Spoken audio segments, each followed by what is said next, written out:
All right, ladies.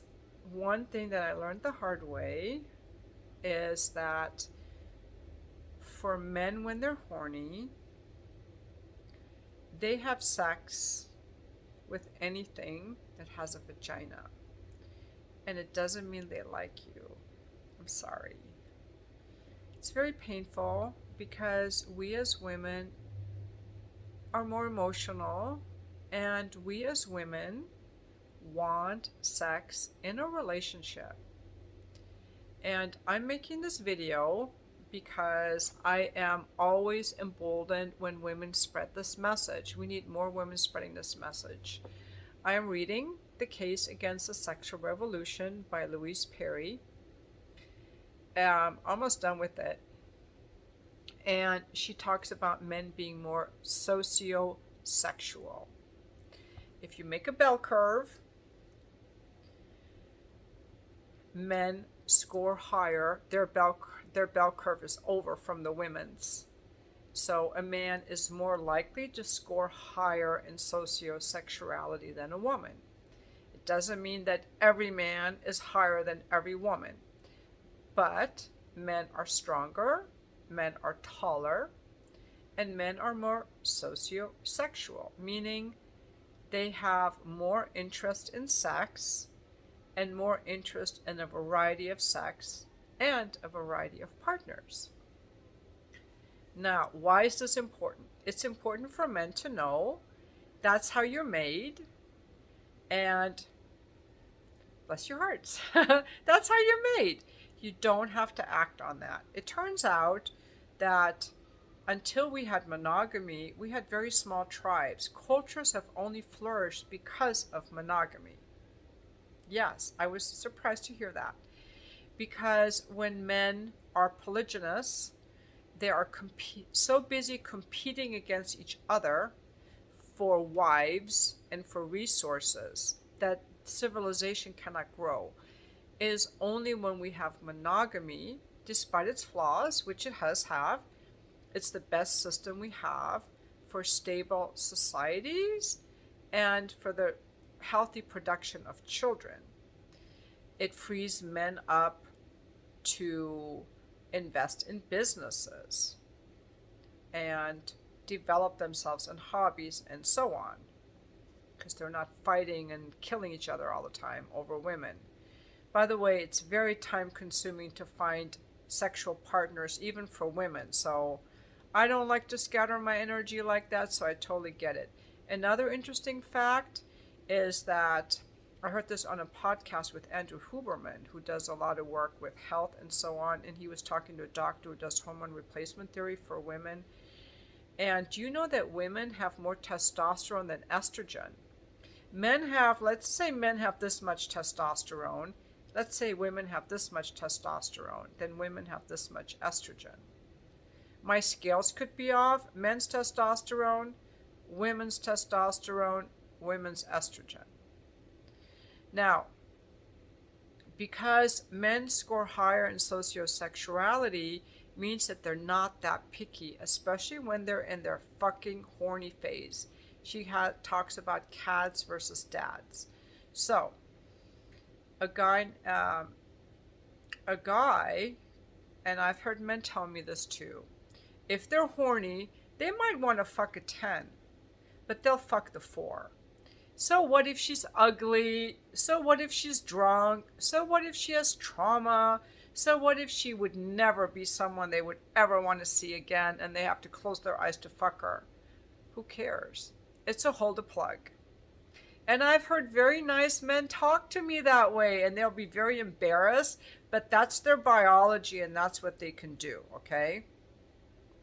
Now, the reason they're able to fuck the 4 and the hold a plug is because we as women, I'm on the women's side now, don't know this. This is why I'm here to tell you. Because as a woman, I only have sex with men I actually like, that I would actually have sex with again, that I might want to date. And there are very few men that I feel this way about, and that applies to most women. There are very few men we feel this way about. So it's a special privilege to say, I choose you. And for us, it's personal. We are designed that way, okay? We are designed that way. We are the nourishers of life. We are more nourishing. We are more emotional. We're not supposed to like rail and bail, pump and dump. We're not supposed to like it. It's normal for us to feel sad when a guy fucks us and doesn't call us again. That's normal. It's actually healthy. If you don't like guys fucking you and ghosting you, you are healthy. You're a healthy woman. Okay? Now,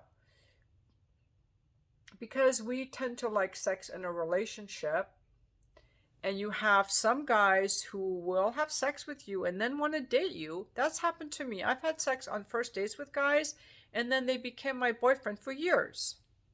But I've also had sex on first dates with guys to never hear from them again. So we as women have to do the vetting. If we don't vet, we could get dumped, and it's our fault. And the reason I'm making this video is to make you aware of how men are. Are you a woman he sees as girlfriend or wife material, or are you just a hole to plug? I've had sex with some pretty awesome guys, and I was thinking, wow, I landed this really hot guy. That means I could date guys like him. No, it does not. I have a vagina, and maybe that's all he wanted. And it gets confusing because they're so nice. Oh, they'll take you to dinner, or you come over there and they'll feed you, and they're so affectionate, and they give you nice hugs, and they want to please you in bed, and it all feels so good, and maybe they'll let you spend the night. But that's just how they are in their fuck mode. It was just a vagina. I might as well have had blonde hair and big tits. I might as well have been an alcoholic. They don't care. I filled the space at the moment. It was never about me. It was about my vagina. I could have taken my vagina out and handed it to them, and they would have fucked that. I'm exaggerating, but you know what I mean. A vagina is interchangeable. So, that's what we have to know about. Men and women are different when it comes to sex. Men are higher in sociosexuality, and that's why I always say men need to use that desire to pursue women for relationships, because the reason that few people are having less sex than ever is because so many of them are single. But men don't want to pursue relationships because they got their phones. Even some kids don't even want to go out anywhere because they got their iPads, they got their phones. So that is the thing. Women are supposed to be choosy. Now,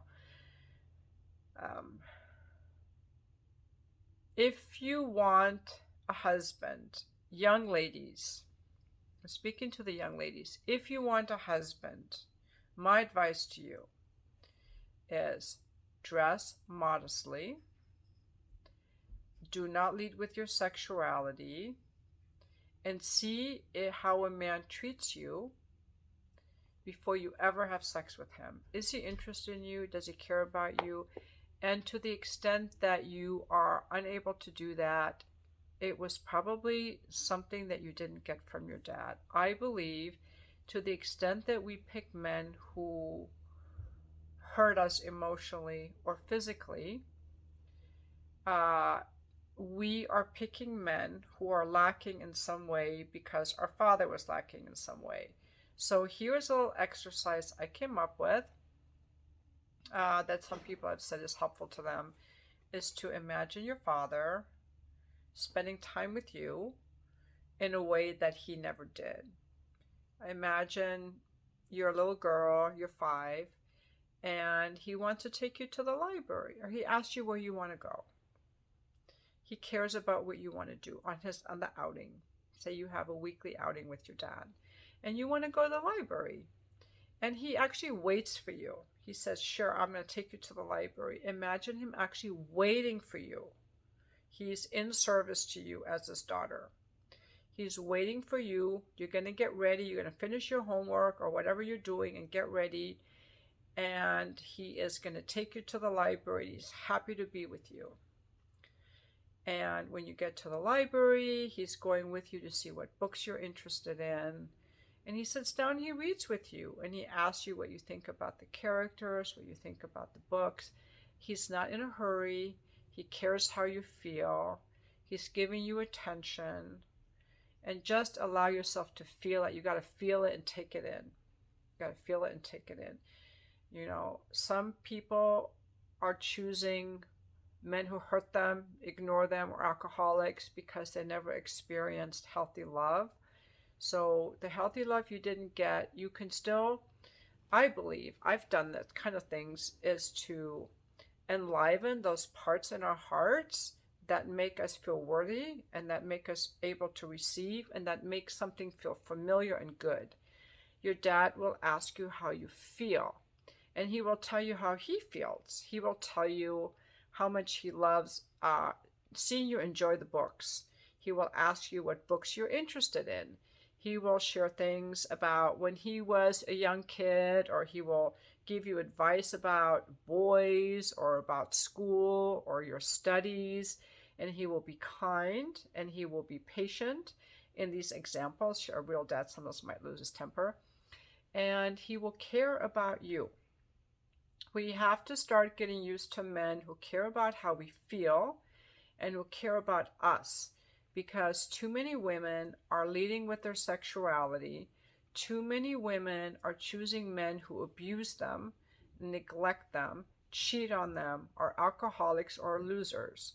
So your imaginary dad is a professional man. He goes to the office, he wears a tie, okay? And you can add other things, but he's calm and he's patient and he cares about you and he's there for you. And also imagine him being kind to your mother and loving to your mother. Too many women are leading with their sexuality because they don't value themselves.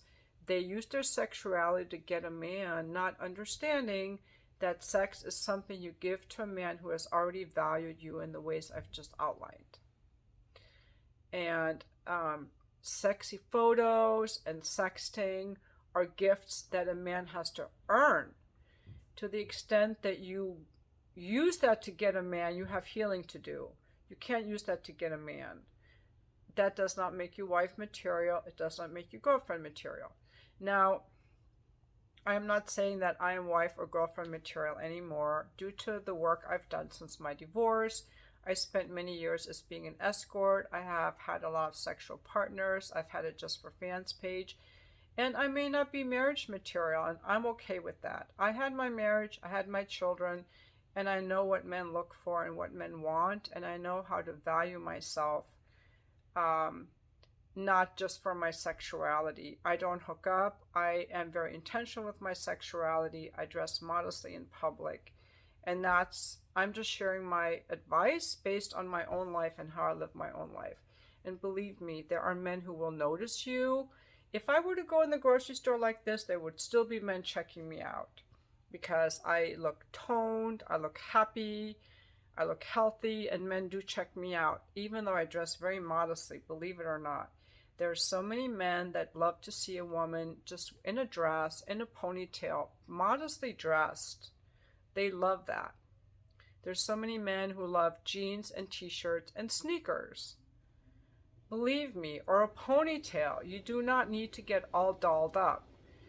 I actually think that some of the best men don't want all that, to be honest. They like a woman who's very natural.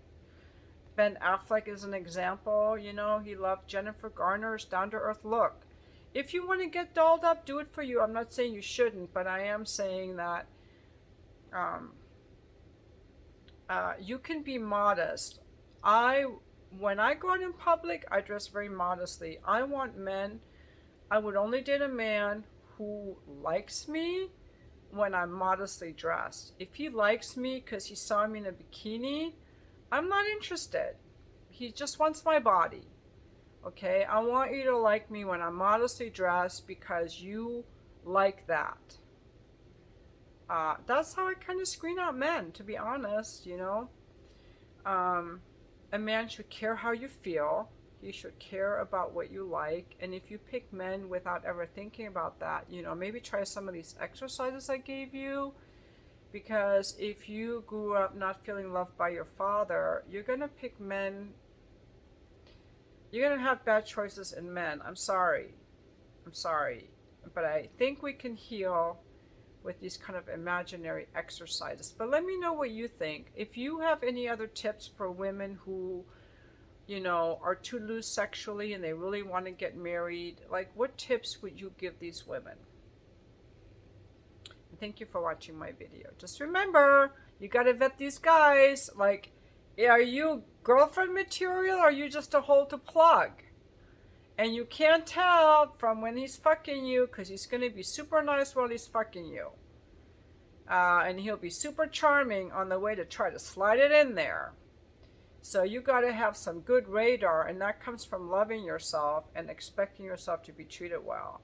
So that's the inner work part. By the way, I always pick good guys, but I've always gone for emotionally unavailable guys. So I'm doing these same exercises because I got to where, like, I only want to date men who actually are vulnerable and show their feelings.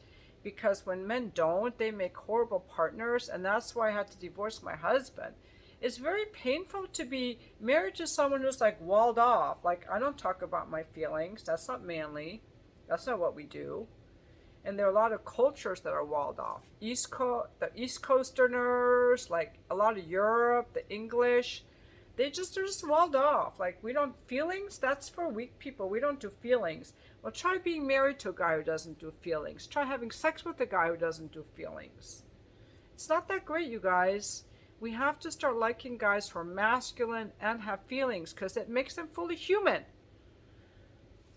I'm done, you know, with guys who are robots. So, thank you for watching my video.